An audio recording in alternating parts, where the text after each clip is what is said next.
Hey everyone, we have this Caresmith head massager. Let's check out its review and demo. It is an electronic scalp massager. MRP is 4,200 rupees, but we got it from Amazon for just 997. I've put the link in the description box, and it comes with 1 year of warranty.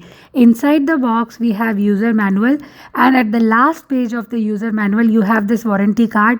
Scan the QR code to register the warranty, and then this is the head massager, and there is a type C charging cable.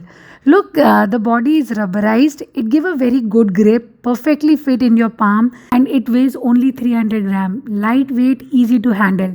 It has 96 silicone bristles, soft and flexible, very gentle on scalp, and the bristle heads rotate. They can be removed also, wash them and easily put them back on. So to turn it on, do a long press, and there are 3 modes. First, press the button, regular mode is activated. Second time you press it, deep massage mode is activated, and third time you press it, pulsating mode, wherein the head moves up and down.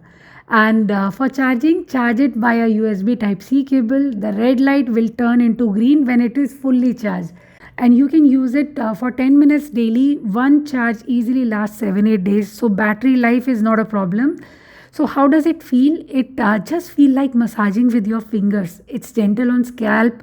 It doesn't pull the hairs, and in regular mode you get soft vibration. In deep mode, a little more pressure, and in the pulsating mode, it's up and down movement. So everything feels very comfortable. The quality is very good. Build is solid. Completely value for money. So give it a try and subscribe for more such videos. Bye bye.